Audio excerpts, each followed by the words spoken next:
We all learn the basics of how to survive in the wild, how to build a fire to stay warm, protect ourselves from the elements, and find shelter when we need it most. We're taught to find water, to stay alert for danger, and to use our instincts to keep ourselves safe from the outside world. But almost no one ever teaches us how to survive our own minds, the thoughts and emotions that can overwhelm us when we least expect it. The real battle, the one that truly determines our fate, is internal. When life gets tough, your own thoughts can become your worst enemy, turning small problems into mountains and making you doubt your strength. From childhood, we're taught everything from math to manners, but rarely how to handle fear, panic, or despair when they strike.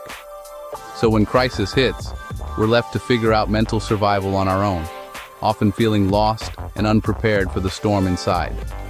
Your mind can build you up with hope or tear you down with doubt in a matter of seconds, shaping your reality.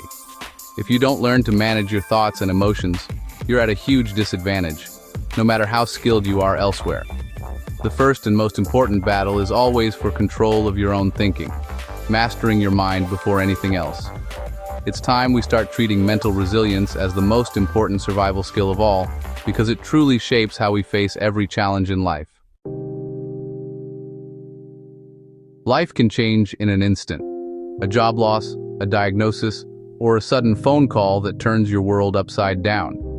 In a single moment, everything you thought was certain can vanish, leaving you feeling lost and overwhelmed. A breakup, a financial crisis, or the loss of someone you love can make the ground beneath you feel like it's crumbling away. These aren't just bad days, they're life quakes that shake your foundation, leaving cracks in the life you've built and making you question everything you once believed was stable. The real danger isn't just the event itself, but the stories your mind starts to spin. I'm a failure. I'll never recover. This is the end for me. These thoughts can be even more destructive than the crisis itself. Negative self-talk poisons your spirit when you're most vulnerable, making it harder to see a way forward or believe in your own resilience. Surviving isn't just about fixing the outside world.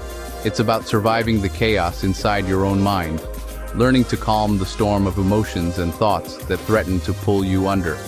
Your mind will magnify fears and minimize strengths if you let it, making obstacles seem insurmountable and hope feel out of reach.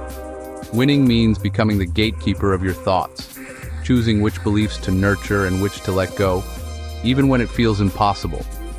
Decide which thoughts stay and which get kicked out.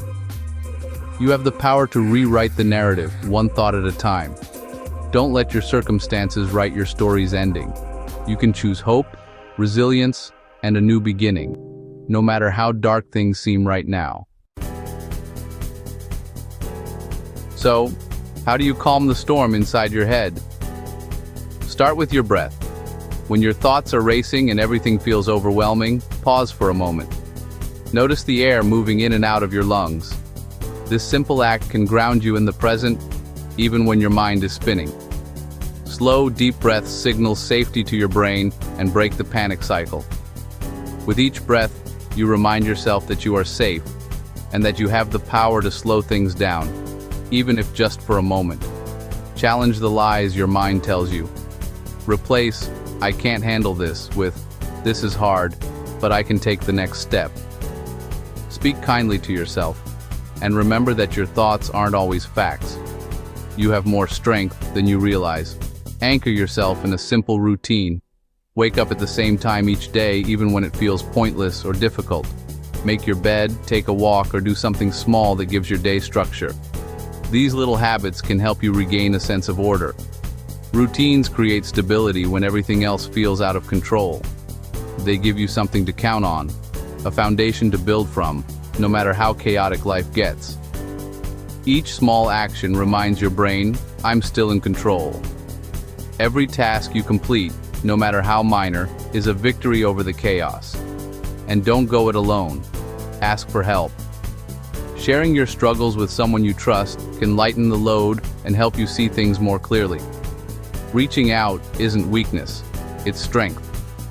It takes courage to admit you need support, and it's a vital step toward healing.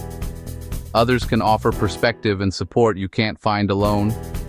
Sometimes just knowing you're not alone can make all the difference. Connection is essential, especially in crisis. Remember, reaching out and building routines are powerful ways to tame the chaos inside your head. Once you've steadied your mind, it's time to rebuild. Start by accepting your reality.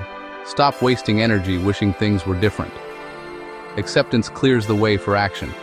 Focus on what you can control: your actions, attitude, and effort. Break rebuilding into tiny steps. Update your resume, make a healthy meal, call a friend. Each small action is a brick in your new foundation.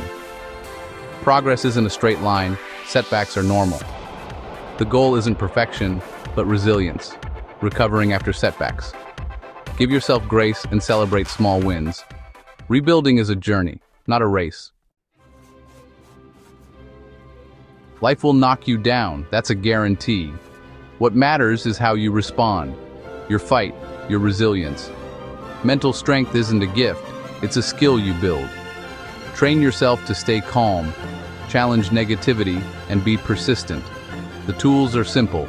Control your breath, challenge your thoughts, stick to routines, ask for help. The blueprint: accept reality, take small steps, focus on what you can control, and give yourself grace. You are the hero of your story, the architect of your comeback. Start now. When you master your mind, you can overcome anything. That's not just hope, it's fact.